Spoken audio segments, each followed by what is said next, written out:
ตอนนี้น้องสาวน้ำเพิ่นก็อาบน้ำเรียบร้อยไปน้องหลังจากเพิ่นมาแต่อาบน้ำเลยนึ่งข้าวปลูกมันนอนตะการไปอาบน้ำนึ่งข้าวป่ะนี่นึ่งข้าวสุกเลยโอ้นึ่งข้าวสุกเลยไปน้องได้ยังอาหารแรงเนาะแกงหน่อไม้ได้แกงหน่อไม้เอาหน่อไม้มาซะน้ำบ่หน่อไม้เนาะแล้วครับไปเขียนบลาเด้เขามีนะผมกิน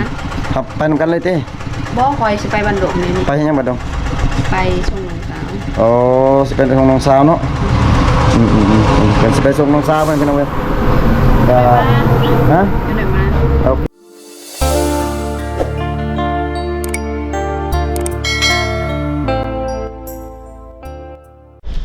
สบายดี FC พังลาวพังไทยนะพี่น้องเนาะยินดีต้อนรับ FC เข้าสู่ช่องบ่าวผู้ไทยบรรณาชาแนลคือเก่าพี่น้องเนาะมื้อนี้บ่าวผู้ไทยบรรณาสิไปหาสาวน้ำพี่น้องเว้ยเนาะเพราะว่าน้องเพิ่นอยู่สวนพี่น้องเนาะตอนนี้บ่าวผู้ไทยกำลังสิเดินทางไปพี่น้องเนาะน้องเพิ่นอยู่สวนมันต้นพี่น้องเนาะบ่าวผู้ไทยโทรหาน้องแล้วแต่ว่าน้องเพิ่นว่าอยู่สวนมันต้นเนาะพี่น้องตอนนี้บ่าวผู้ไทยกำลังสิเดินทางไปกับทีมงานเนาะพี่น้องเนาะเป็นจะได้กลับไปติดตามชมกันเนาะพี่น้องอ๋อเส้นทางยากเลยพี่น้องมาเส้นสาวมาเส้นสาวชวนดอกน้องสาวน้ำด้วยโอ้เส้นทางยากเลยพี่น้องอุ้ยเล็กนึงดิฮะเล็กนึงแล้วบ่นี่แม่โอ้จะไปขึ้นพี่น้องโอ้ลูกเอาโกยเลยเนาะมาโกยขึ้นไปเดียวเลยพี่น้องโอ้เป็นให้เขาเจ้าไปเลยพี่น้องเป็นให้เนาะโอ้ทางขึ้นสวนของสาวน้ำพี่น้อง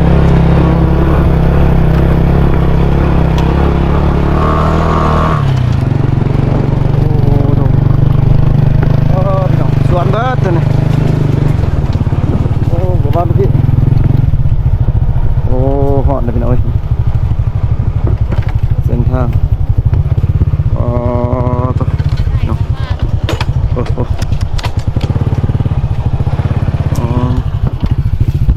ตอนนี้ทีมงานโอ้บากวยพาลุยเป็นพายังแหวนเงาก่อนเป็นเบาเท้าข้างบ้านเลยแย่งแหวนเบิ่งเงายันเป็นผู้เฒ่าข้างบ้านสบายดีเด้อบากวยเนาะสบายดีเนาะตอนนี้พาบ่าวไทยไปใช่นี่เนาะสาวโสดสาวโสดพี่น้องไปเบิ่งนกันพี่น้องเฮ็ดแล้ววิถีชีวิตเพิ่นมาเบิ่งวิถีชีวิตของเพิ่นปลูกสวนเฮ็ดสวนปลูกสวนผู้จักอยู่คนเดียวเฮ็ดตายบ่สวดเลยมาตอนสวยครับสวยมั้ยสบายดีสาวน้ำสบายดีคือปิดหน้าปิดตามันเห็นได้ FC เห็นแดดหั่นแดดเนาะแม่นพี่น้องถ้าตอนแรกก่อนเปิดบัดเดียวตอนแรกถ้าเปิดบัดเดียวพุ่นเนาะพี่น้องละมันนี่ไปเอาน้ำเข้าบ่แม่นอยู่สวนเลยมาหน่อยแล้วFC ว่าอยากเห็นสาวน้ำได้ป่ะอยากเห็นสดๆเด้อขอไทยอัดตาก่อนยังแดดหน้าตายังบ่เห็นเนาะแม่นตอนแรกก่อนสิเปิดนี่แดดแห้งเพิ่นเรายังบ่กล้าเปิดยังแดดแห้งเพิ่นอบผิวพี่น้องเว้ยอบนิสัยเสือฮะกะสองพืชแหละอบผิวพี่น้องเนาะเพิ่นว่า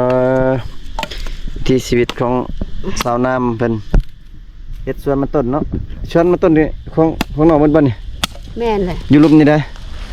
แม่นเบิดบ่นี่แม่นหมดอยู่ลุมจนหอนอยู่ลุมมันน่ะข้ามไปฝั่งนั้นแหละพูนทางนั้นก็แม่นบ่แม่นว้าวไปเสียใจเท่านั้นกันได้มีแต่ทางนี้ติแม่นกับอยู่หั่นอยู่ไสโอ้ยนี่บ่แม่นเบิดแล้วแม่นเบิดของสนามเบิดเป็นไงเนาะตัวเพิ่นก็โอ้ดุดันอะไรพี่น้องเว้ย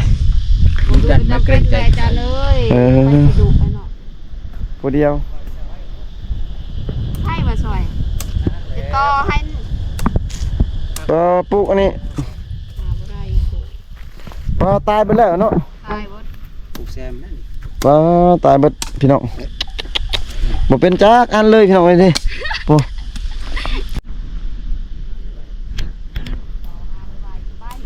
โอ้พี่น้องเว้ยตายเบิดพี่น้องเว้ยในของน้องนี่ไอ้ท่านตอนเจีย บ่มีครูบ่มีคิงมาปลูกน้ำก็สิตายไปแล้วพี่น้องโอ้ยสวนของน้องสาวน้ำพี่น้องสวนของสาวน้ำพี่น้องเอ้ยนี่ หอมกวางเสื้อหัก กว้างแห้งเลยพี่น้องเว้ยน้องเฮ็ดคนเดียวเนาะ แห่รายการเลยขายบ่ กว้าง ทอดได้3 ล้าน ขายได้ขายปีกายได้เท่าไหร่น้องสาว โอ้ น้ำ บ่ได้เฮ็ดปีกายนี่ปี หากะเฮ็ดปีนี้บ่ บ่2 ปีเฮ็ดปีกายนี่บ่เฮ็ด มาปีกายนี่โจ๊กไปก่อน ปีกายนี่บ่เฮ็ด บ่ได้เฮ็ดปีซื่นเฮ็ด ปีซื่นนี่ได้เท่าไหร่ปีซื่นนี่ ได้แล้ว5 ล้าน สิบ่ ได้เงินเอาไปเปย์ผู้บ่าวกันแล้ว เด้ผู้บ่าวไปแล้ว แม่น ให้เว้าหยอกเป็นเด้อ ปีนี้หัน ให้ถือสาได้ ปีนี้ตั้งใจ เป็นรอย ตั้ ย ง อด ใจให้ได้ให้เป็นมันต้นแล้วก็เลยซื้อพัวอีก ซื้อผัวอีกเนาะ แม่น สิซื้อผัวอีกได้เพิ่นว่าพี่น้องเฮ็ดสิ ขาย คั ปี น นี้ซื้อพัว ขายนี่ซื้อผัวเลยเพิ่นว่า การอยู่โสด เมื่อยโสดเลย โสดเป็นเส้นเส้น มันนี่นั่นติมันนี่มันเวียดหรือมันไทยวะตัวนี้วะ จากเลยก็บูมันหยังมันเวียดหมดเบาอาจารย์เลย คนสวย ที เนาะ มงานก็สวยน้องๆโอ้ แม่น จำแทนเฮากับเบาโกยเฮา เนาะมาสวย โสดเป็นยังซอย เบาโกยพาลุยเฮาปู้จัดไปมื้อนี้เต็มที่พุ่นน่ะ เลยแบบขึ้นภูขึ้นพา พี่น้อง ไปก็ไปนำบ่ได้แหละ สาวน้ำกับมื้อนี้ก็ได้ผู้มาสวยเลยจะได้ก็ปลูกเลยเลยนี่สิปลูกเลยบ่ปลูกเลยเนาะ ตัดแบบนี้มันไปจะดำมันแห้งเป็นแดดนี่ ต้องปลูกเลยแม่นบ่ แม่น อืม พอแหละทำนะ โอ้ยบ่มีผู้แห้งนี่คราวเดียวเราปลูกปักนี่ บ่เราก็เราก็สิแบกให้ดอก ให้ใส่ลายรถมื้อนี้มีทีมงานมาช่วยปลูกมันต้นช่วยสาวน้ำพี่น้องเอ้ย หาสมัครได้หาสมัครได้ FC ท่านใดอยากช่วยก็มาได้พี่น้องเอ้ย มาช่วยได้ สาวน้ำบ่ได้ว่าได้หาสมัครคอยได้ว่าหาเพิ่มอยู่ว่า แม่นนักคิดได้บ่ มื้อนี้ทีมงานมาช่วยพี่น้องโอ้มาเบิดมื้อบ่น้อง มาหมดมือแหละมื้อเช้านี้ก็ไปตัดลับมื้อนี้ก็ไปปลูกอีกตัดแหละ เอ้าไปตัดลำนี่ ไฟหมดมือแบบนี้ตลอด อืมไปตัดไก่บ่ของเขา ไม่ได้ไฟแหละ มียังไปตัดเบิดมื้อได้ซ้ำนี้ บ่อยัง พอไปตินี่สิใช้เบิดเลยบ่ใช้เบิดเลยบัดเดียวเลยเนาะ บ่เอาไปก่อนก็ได้ บ่ตัดมันยากตัวนี้ใช้เบิดเลยจังย่อไปบ่ได้หั่นซั่นเป็นทีมงานเป็นใจร้อยพี่น้อง มาช่วยน้องเนาะ มาช่วยจังจะได้เจ้าคือเดินทางมาไกลแท้มาช่วยน้อง ได้มาช่วยน้องนี่ ใจช่างมาบ่เดินใด แม่นต้องรักใจช่าง ใจช่างมาพี่น้องเอ้ยเพิ่นเด้อ บ่โกยกับใจช่างมากคือกัน ใจช่างมากเป็นตัวช่างมือ มื้อนี้สิปลูกมันช่วยน้องน้ำเนาะพี่น้องน้องจะบ่มากินสาวน้ำ แม่น ละเมื่อบ่ สาว ละเมื่อบ่ขึ้นละเมื่อเราอายบ่ บ่ได้อายคาเวียก ข้าวเวียกละเมื่อ แม่น เราเขาเรียกนอน ข้าวเวียกละเมื่อเนาะ ชอบไปเศร้าเลยกับเมียเราอยู่สิโปนอะไรบ่ เนาะ บ่ไปสิโปนแต่เช้าใช่ปะ ไปเป็นโมง เออ ไปชื่อพัก ทางยัง ผักแกงบ่ แก้กันเลย ตอนนี้ทีมงานก็สิได้ไปปลูกน้ำน้องก่อนเด้อพี่น้องเว้ยสอบเดียวนะข้าวเดียวสูบสอบหนึ่งข้าวเดียวดอกปลูกโอ้มันเบียดมันจะงามนะบอกก่อนเนาะตอนนี้ทีมงานก็ตัดละมันแล้วพี่น้องเว้ยทีมงานก็สิได้ย่อไปเนาะไปปลูกสิไปปลูกน้ำซาวน้ำบ่นี่ แม่น โอ้ไป มา ไป ช่วยเรา คือใหญ่คือยาวแต่มัน ทั้งใหญ่ทั้งยาว ถอดใหญ่ยาวแท้เจ้าตัดพี่น้องไปปลูกช่วยซาวน้ำเพิ่นไปปลูกก่อนแล้วพี่น้องโอ้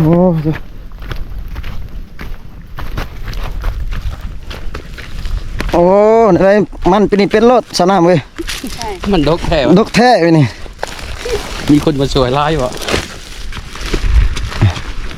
ถอดปักใส่บ่ได้บ่ แก้วเลยนี่มีคนซอย ปักใส่บ่ได้บ่ปักใส่แบบนี้เลยบ่ ได้เป็นไง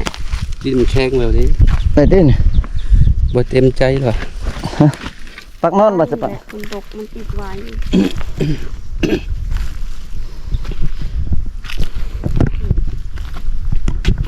ตายหมดเลยเนาะ ต้อง ยังอยู่ มันออก จุกไปตักมันนี่เลยได้จุกได้ คอยกับแบบนี้แหละตอนปลูก โอ้โอ้โห ได้เนาะ บ่ได้ดินแข็งแล้ว แข็งเลยน้องน้ำเว้ย แข็งจำใจชาวนามันได้ ไม่ ชาวนามันแข็งเลย แข็งแต่ดิดใจบ่ได้แข็ง โอ้ทีมงานกำลังปลูกพี่น้องกวางโอ้เพื่อสิแล้วเพื่อแห้ง ทางนึง ฮอดใส่เลยจะปลูกทางเบิดเลยจะปลูกไปสิแล้วน้อง ไปชิแล้ว นอนอยู่นี่เด้อโอ้ยพี่น้องเอ้ยมื้อนี้มาปลูกมันสวยสาวน้ำพี่น้อง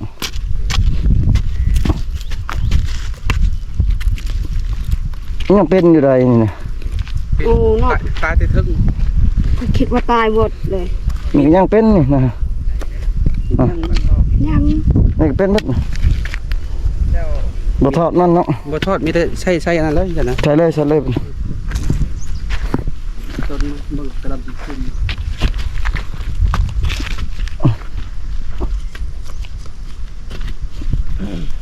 เราต้องมีปลูกมันแล้วเนาะ โอ้พี่น้องเอ้ยนี่ทีมงานปลูกมันสวยมันเลยบ่หอนพี่น้องเอ้ยนี่ปลูกมันสวยสาวน้ำพี่น้องนี่โอ้สาวน้ำปลูกหน้าปลูกตาอยู่พี่น้อง หมดและยานแดด FC บ่ได้เห็นซ้ำนี่ เห็นหน้าแรงงอนเห็นมืออื่นก็ได้เห็น อื้อหือ เห็นตลอด เห็นตลอดเนาะ อันนี้ก็เถิดเลยสวย น้องเพิ่นสิปลูกมันก่อนพี่น้องมาปลูกมันพี่น้องปลูกมันสับปะรดพี่น้องมา ตอนนี้ทีมงานมาปลูกมันสวยชาวน้ำเนาะ ตอนแรกก็สิกินต้มไก่สาวนางเนาะ ต้มไก่ใส่หม้อเนาะ มื้อแรงสาวนางมาสิต้มใส่ใบมะขามอ่อนเด้อเพิ่นน่ะ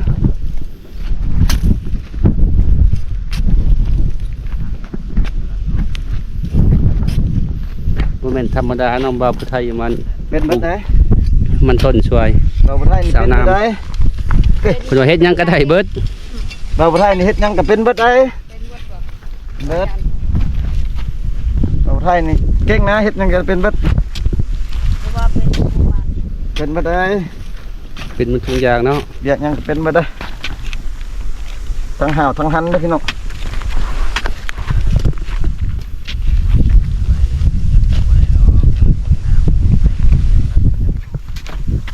พี่น้องหอดไล่พี่น้องเอ้ยเอาละเอาไปสับไป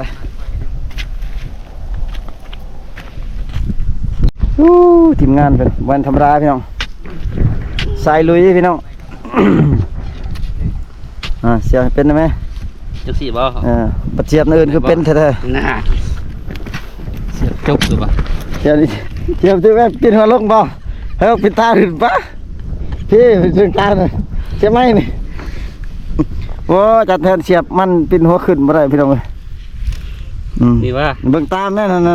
ในตานี่บ่ พุ่นตามมาถึงนี่โอ้ยมันมาปลูกมันอะไรนี่เนี่ยตายมาขึ้นไหม ใช่เฮาตาอยู่พี่เด้ โอ้ ตาย ปลูกมันบ่เป็นแล้วจัดแทนเฮานี่พี่น้องเว้ยปินหัวกัด มันบ่เป็นแล้ว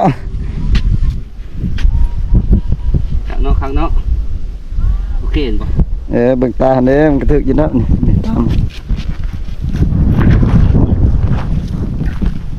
อะไรอีก เอาปลูกรถแค่นี้ละ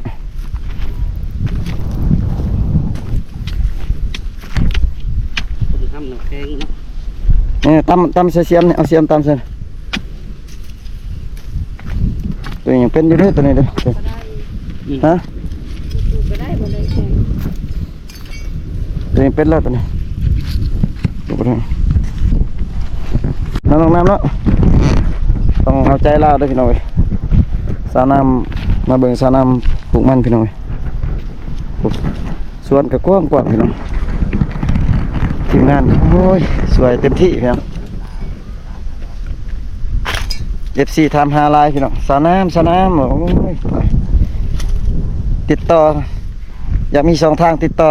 จัดไปพี่น้องไปจะได้ช่องทางติดต่อของสนามทักหาบ่าวผู้ไทยเนาะพี่น้องเดี๋ยวบ่าวผู้ไทยจัดให้เนาะ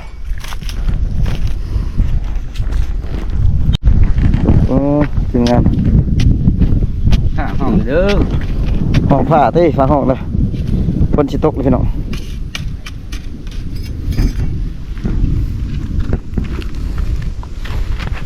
ทีมงานหาปลูกมันพี่น้อง เป็นใช่ไหม เป็นระบบอกตามมันเลย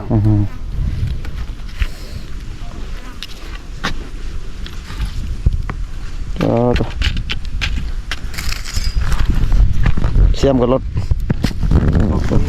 สาน้ำเป็นปลูกมัน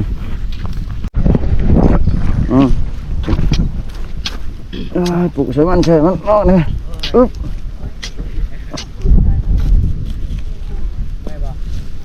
ตัวพี่น้องจัดไปพี่น้องเอ้ยโอ้ตัวแข็งอะไรพี่น้องเอ้ย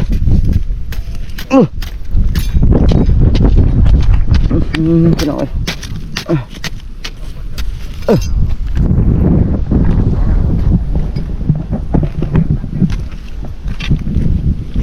พี่น้อง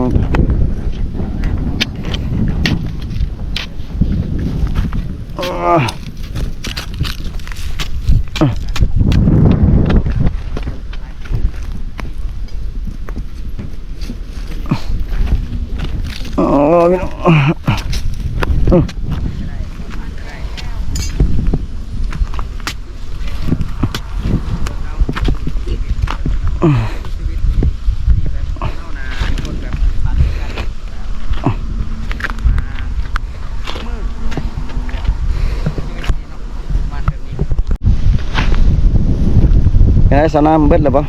หมดแล้วยังได้หนึ่งเบาตัดให้ตัดไปเลย เบาโกยซอย2คนเบาจากเบาใหญ่งอยบูฮูเด้อ บ่แทนเนาะ 2เทื่อ ตัดให้เบิดปลูกให้แล้วมื้อนี้เนาะ โด ปลูกให้เบิดตัวลำตัวเจ้ามาเนาะบ่แล้วบ่กลับมื้อนี้กลับแล้ว ยคันบ่แล้วแล้วก็นอนที่สวนนี่แหละ บ่แล้วนอนนี่เลยนอนได้นะ ได้บ่ คะแนนเอา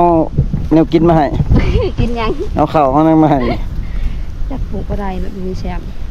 เสียมนี่ให้เป็นคนปักเสียบน้องเป็นคนส่งต่อหั่นเด้คือเพลงว่า นั่งเอ้ยอยู่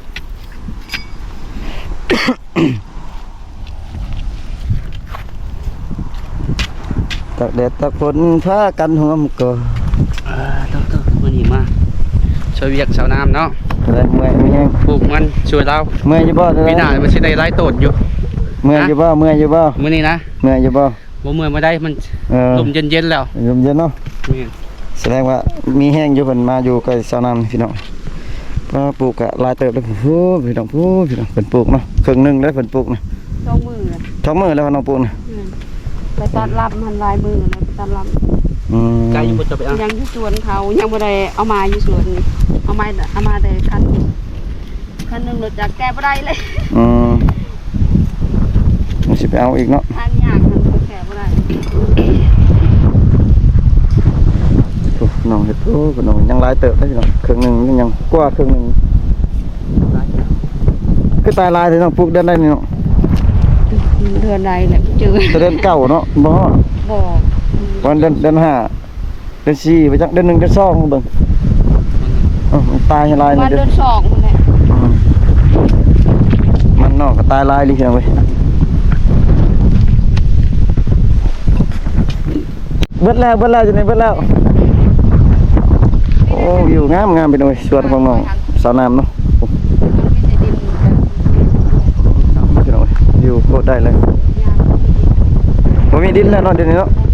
ดินเบื้องนั้นของจีนเป็นบ่ ของจีนหมด อันตัวหั่นนะตัวนายิกหั่นนะ แม่นของจีน โอ้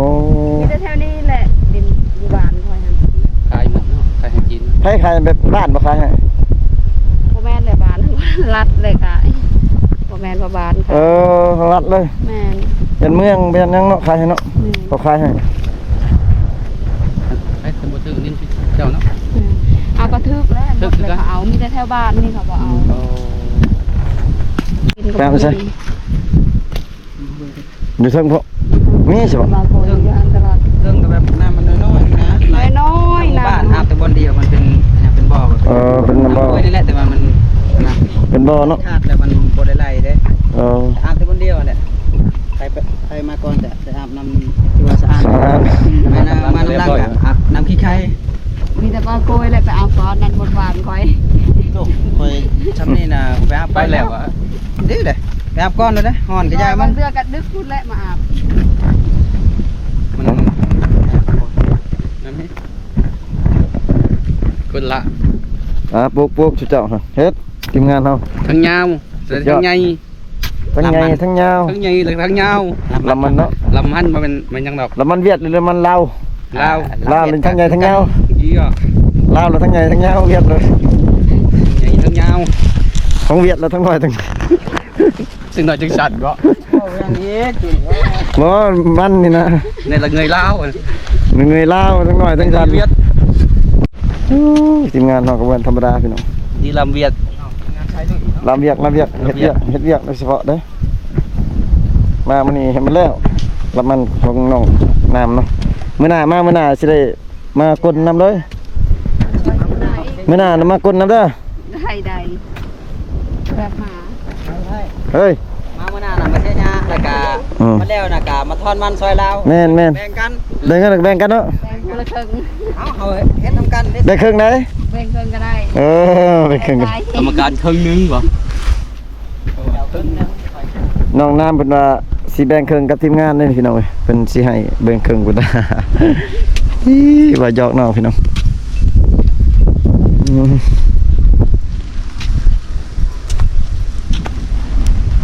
โอ้ทีมงานปลูกจนสิแล้วเนาะ แกชิแล้วแล้ว นี่ยังแต่ซ้อมซ้อนพี่น้องเว้ยแต่บ่าวไทยนี่มือแดงนี่พี่น้องโอ้ ปลูกแต่เช้าจนค่ำบ่ เจ็บไปพี่น้อง เป็นยังมือแดง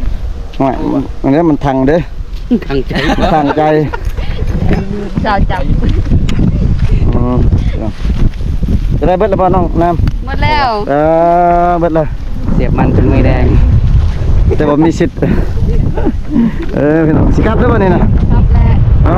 กลับเลยนี่นะ กลับเลยแล้วแหละ พี่น้องสิได้เห็นหน้าของสาน้ำเลยพี่น้องเอ้ยเดี๋ยวไปเบิ่งอยู่เพื่อนพี่น้องเอ้ยว่าตอนนี้น้องเพิ่นฮ้อนเนาะเพิ่นได้ปิดหน้าก็ทีมงานปลูกมันสวยน้องก็แล้วพี่น้องเอ้ยเนาะโอ้แล้วเบิดแต่ยังครึ่งนึงน้องยังบ่ได้ปลูกพี่น้องเอ้ยถ้า FC ท่านใด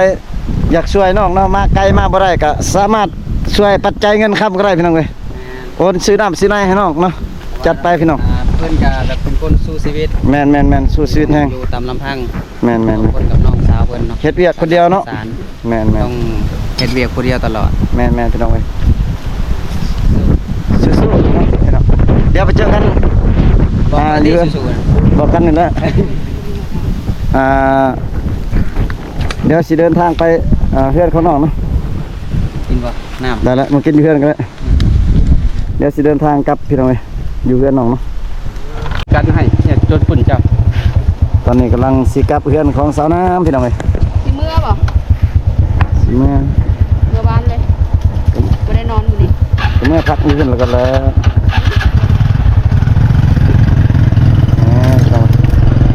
สาวน้ำเป็นไปเลยสาวน้ำกลับเพื่อนแล้วพี่น้องเส้นทางโอ้บ่ธรรมดาพี่น้องผู้สั้นนะพี่น้อง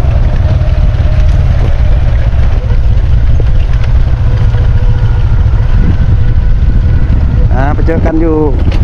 เพื่อนของน้องนะพี่น้องตอนนี้ทีมงานก็มาฮอดเพื่อนสาวน้ำนะพี่น้องเพราะว่าน้องน้ำเพิ่นสิไปอาบน้ำก่อนไกลบ่น้องไปอาบน้ำ ใกล้แหละน้ำห้วย อาบน้ำห้วยเนาะ แม่แล้วก็เลยไปอาบแต่นี่แหละก็เลยกับฝนตกมันนำมันอาบอะไรมันค่ะ น้องเพิ่นสิไปอาบน้ำก่อนพี่น้องเดี๋ยวทีมงานก็สินั่งท่าอยู่นี่แล้วก็ มันว่าไม่ได้ตกแล้วก็เลย ตอนนี้สิมาหาน้องใหม่เนาะพี่น้องเนาะตอนนี้น้องสาวน้ำเพิ่นก็อาบน้ำเรียบร้อยพี่น้องหลังจากเพิ่นมาแต่มาแต่อาบน้ำหนึ่งเลยหนึ่งเท้า ปลูกมันเนาะแล้วก็ไปอาบน้ำนึ่งข้าวบ่นี่ หนึ่งเท้าสุกเลย โอ้นึ่งข้าวสุกเลยพี่น้องได้ยังอาหารแรงเนาะ แกงหน่อไม้ได้ แกงหน่อไม้ แม่น เอาหน่อไม้เอามาซะ กินน้ำบ่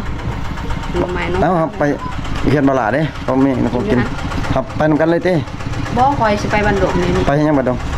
ไปส่งน้องสาว โอ้สิเป็นของน้องสาวเนาะเป็นสิไปส่งน้องสาวเพิ่นพี่น้องเว้ยฮะ อยู่ไหนมา โอเคเพิ่นว่าจะนัดเพิ่นมาพี่น้องเว้ยเดี๋ยวเบาไทยกะสิพอปิดคลิปเลยเนาะพี่น้องเนาะน้องเพิ่นกะสิไปเวียกเนาะพี่น้องแต่ว่าเบาไทยกะสิขอปิดคลิปเลยให้น้องสาวเพิ่นปิดคลิปเลยน้องๆเนาะบ๊ายบาย FC นะน้อง บ๊ายบาย เจอกันคลิปหน้าเด้อพี่น้องเด้อ